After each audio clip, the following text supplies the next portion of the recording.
Hello everyone, this is Hero. Welcome to my Dark Souls 2 beta footage, and we're just spawned in right away in Huntsman's Copse. I think that's how it's pronounced. I'm not exactly sure, but right now you can just see me running around like really crazily, just seeing how running works, because this is my first experience with the new Dark Souls 2 beta network test, whatever you want to call it, because From Software decided they were going to call it whatever they wanted to call it. And look at this right now. The shield that the sorcerer starts with can cast miracles instead of parrying with L2. So it doesn't have a parry animation, but it casts miracles if you press L2, which is amazing. And that bonfire lit animation, I fucking love it. I know that one of my friends, the Visionary or Justin, depending on whichever name you know him by, he hates that. He hates that effect. He said it looks so damn PS2, but I really like it. I think it's a lot more visually appealing than the really understated Dark Souls, just like a little flare of light at the bottom of the bonfire. I think it looks really nice, and it really shows off the new lighting engine, which looks gorgeous at the moment. And I don't know if I just moved around a bit in the menus right then, but you can move around in the menus, which is something that I always, whenever I was looking at Dark Souls 2 beta footage from the first round, because I wasn't in that round, I was always like, God damn, will anybody actually try to move when they're in these menus? Because I do like menu swapping and stuff in Dark Souls, just like normally, but I'd never actually seen anyone try to do that. So what I had done just then is just try and see it. So this is, I think her name is Melentia, the filthy woman, the filthy merchant or something. And she sells a bell, which are basically the new talismans for Dark Souls 2. She sells a catalyst, a whole bunch of she sells like a short sword, long sword, a couple of shields. Immediately I buy the Tower Kite shield, just because it has a 100% physical block and I can actually wield it. And she sells a spear, and it looks like a claymore there as well, which if I'd seen that she sold a claymore, I probably would have picked it up, because after I finished the beta, I went, oh shit, I forgot to check how the claymore works, because it's one of my favorite weapons from Dark Souls, just because it's so easy to use, and it looks good, and it feels good, and it's fast, and it's just a fantastic all-around weapon. And I thought that maybe I'd get to try it out again, but I completely forgot about it because I really wanted to see the running attacks, because going back to Demon Souls for a fight club that I recently participated in with the Visionary, Polly going off, Blue Bee 898 or the Great Lord B, depending, or Matt. He's got about 5 different names now, so, yeah. You can buy so many different things from this woman, actually. Yeah, you can buy a Soul Spear if you want. But the running attack for the Claymore in Demon Souls is absolutely fucking terrible.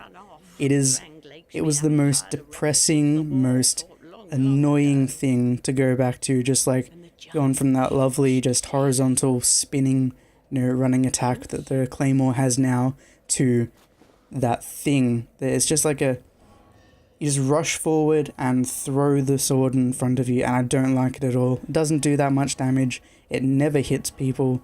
It's just, it's a bad attack all around.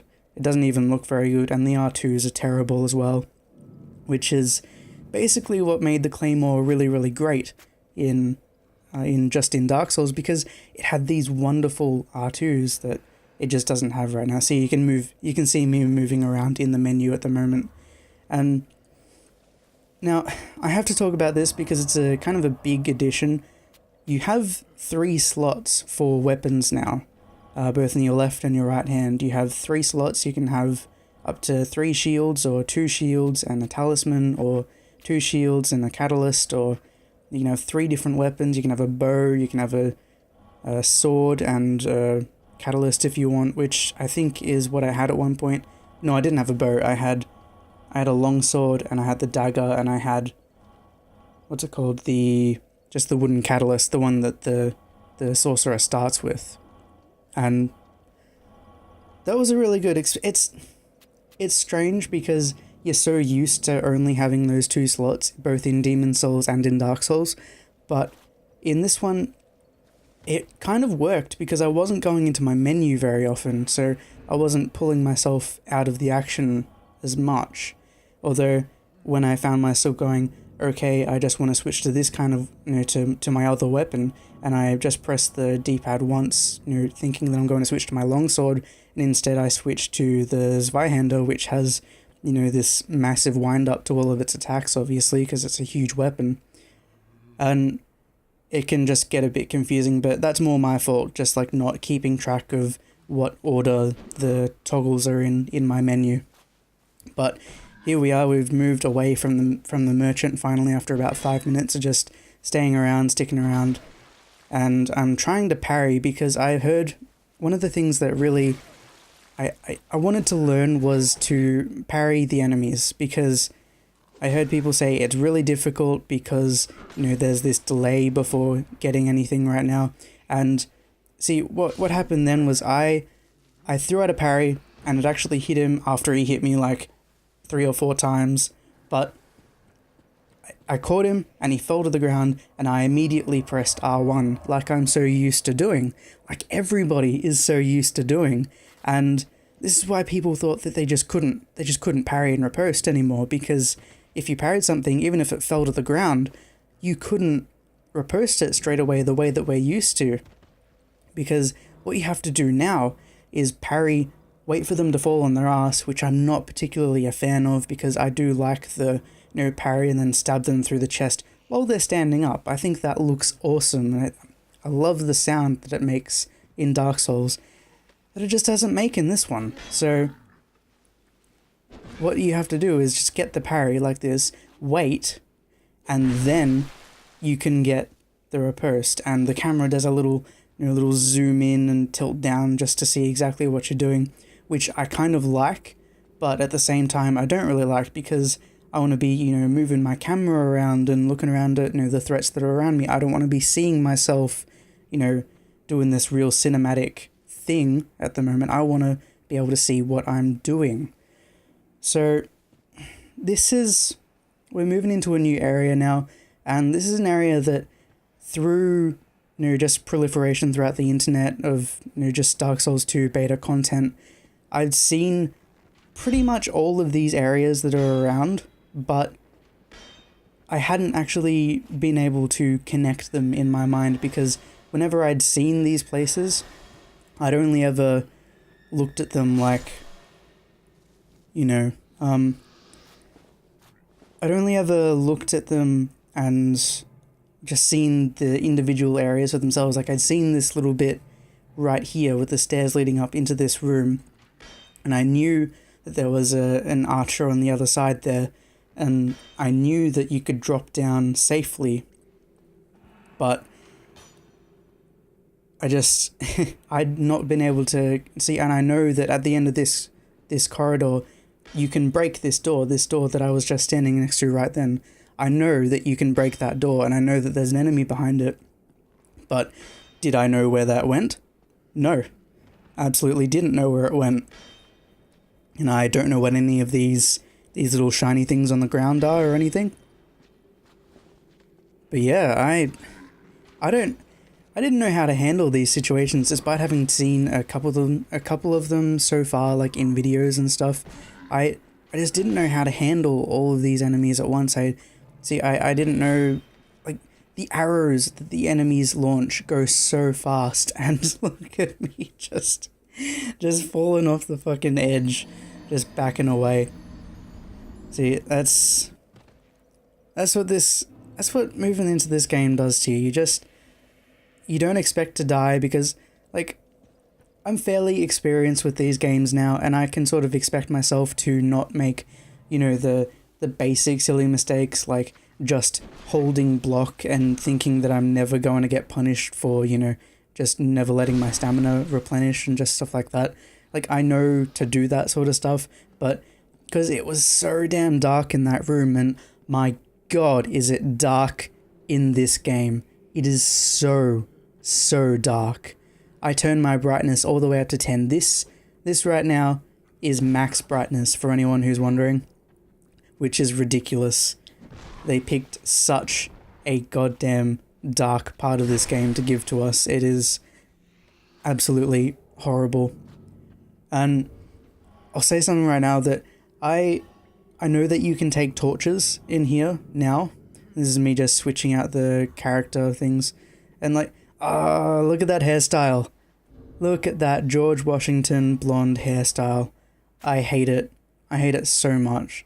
Because if you take off the prisoner... Look, I look green because I've died once. I look green because I've started to go hollow. That is a terrible, terrible decision for From to have made. Because, I mean, in Dark Souls, you looked horrible when you died, like when you went to hollow form, but it looked horrible in that sort of, yeah, we meant to make this look really horrible kind of way. It was, you know, they still had nice high resolution textures and everything. This just looks like someone's covered me in green paint. That is it. It just looks terrible. Now this is a new kind of enemy that I don't think I covered before. Now I've experimented a little bit with the magic at the moment, and what you've seen just then was me holding the R2 trigger, like the R2 button, to get a strong version of Soul Arrow. And if you hold the buttons, like if you tap the button, you get a slightly weaker version of that strong attack. If you hold the button, you get a stronger version of that attack, which is what I observed so far. And there are my souls right there. I do like the new retrieval and, you know, humanity restored, those little labels that come up on the screen. And oh, I love the Soul Greatsword. There's just so many things I love about this beta. It's fantastic.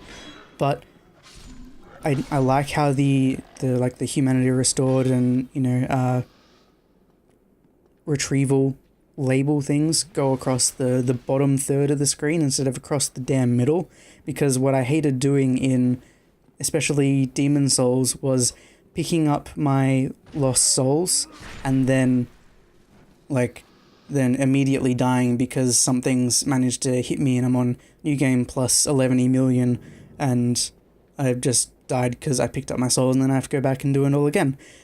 Because that's not really fair, that's just the game covering up your screen. And before, I don't know if you saw it, but I had my first backstab of the session, and I really, really like the dagger backstab because it's different to the sword backstabs. What the dagger one is I really like. It's really intimate. It's this real assassin-y. You just sort of reach your arm around the front of the enemy and hold them, and then stick the blade through their ribs. It's really nice. I really like it. And right here I'm just snapping at the walls trying to see if I can unlock a hidden barrier or anything, but I'm pretty sure that when people reported, you know, basically by the time we got this beta, by the time the second round went out to 90,000 people, everything had already been mapped out. Everybody knew where everything was. That's just how it was, you know, and nobody said at any point that there was any like hidden barriers or anything. There's a tree you can knock over, and that's basically it for hidden stuff. There's no illusory walls to be found or anything like that. But I actually want to talk a little bit about what I just picked up just before. I picked up something called an amber herb, and as is my understanding, I never actually used them throughout the beta because it's sort of one of those too good to use syndrome type things where if I've got an item that I know is in, you know, probably going to be very, very scarce, I tend not to use it. It's like when you get a Mega Elixir in Final Fantasy, you just tend not to use it at all unless you're in Final Fantasy VII and you have W item, in which case you can duplicate them to high heaven and steamroll your way through the rest of the game. But these amber herbs supposedly replenish your spellcastings. I don't know how much by, but I know that they do it. And right then I tried to use a spell called Soul Shower, but it seems that if the Soul Shower actually hits the enemy on the way to going up into the sky, it does no damage and it cancels the Soul Shower, but it still counts as you having cast it. So there's that. Now, the amber herb being in the game now is sort of a really big thing, because in Dark Souls, the original one, you didn't have to, like, no, sorry, you had to strongly regulate, like, when you would use your spells and for which, situations you would use them, because you didn't know when you were going to, you didn't know when you were going to need them. So you thought, well, if I've got 4 casts of Crystal Soul Spear, I'll maybe use, 6 soul arrows and a Crystal Soul Spear on this, single big enemy, so that I have some left over for later. But what I just thought about was that if you have these amber herbs, you don't need to do that anymore. If they're relatively cheap, which I think they will be if they're anything like Old Spice or Fresh Spice in Demon Souls, if they're relatively cheap like that, then sorcery is going to be the absolute easiest way through the game, because you got so many variations on light and strong attacks, and you can two-hand your catalyst as well, which is great. You can two-hand the catalyst and it actually does something, because it makes your attacks stronger. Like, actually, honest to God, significantly stronger. So yeah, if you want a really easy way through the game when it comes out in March, I strongly recommend the Sorcerer, because with my experience so far, it seems like it's going to be the way to go. So right now, I've gone a little bit over time, so I'm going to just sign off right here. And this is the first part in a series of Dark Souls 2 beta footage videos, and I will see you in the next one.